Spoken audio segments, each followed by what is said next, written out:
One of the things I consider to be the most important when it comes to working on your images in Lightroom is to use a non-destructive workflow. And for the most part, what that means is using adjustment layers. If you apply an adjustment directly to an image, then you're actually changing pixel values in that image. An adjustment layer simply contains instructions that tell Photoshop how you want to change the appearance of the image.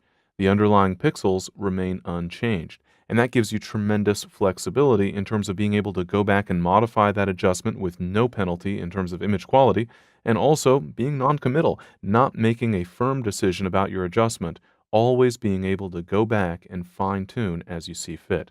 Let's take a look at some of the basics of working with adjustment layers. I have an image here. I'd like to apply some adjustments to the image. Let's assume that I want to apply a simple brightness and contrast adjustment. There are a couple of methods that I'll typically use for adding an adjustment layer to an image. On the Adjustments panel, I can simply click the button associated with the adjustment that I would like to add. In this case, that would be the Brightness Contrast button, for example. I can also go to the bottom of the Layers panel and click the Add Adjustment Layer button. That's the half black, half white circle button at the bottom of the Layers panel. If you click that button, you'll see a list of all of the adjustments that can be added as an adjustment layer. Since I have the menu popped up, I'll go ahead and click that option, and you can see that an adjustment layer has been added for my image.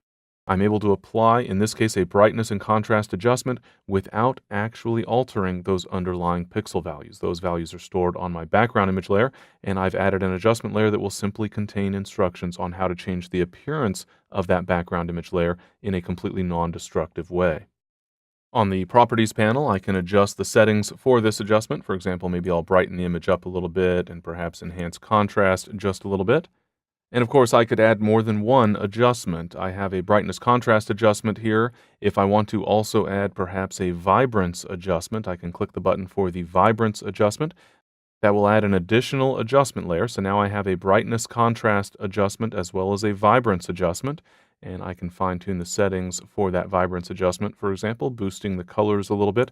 Obviously, there's not too much color in this image, but maybe I want to bring out some of those sort of yellow to orange tones that are found within the photo.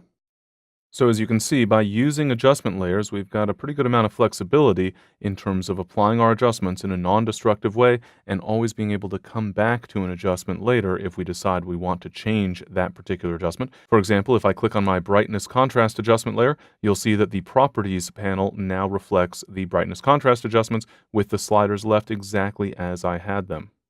So as you can see, using adjustment layers provides you with tremendous flexibility, all while making sure that you're working in a non-destructive way in adjusting the appearance of your images. So I strongly encourage you to use adjustment layers for any adjustment for which an adjustment layer is actually an option.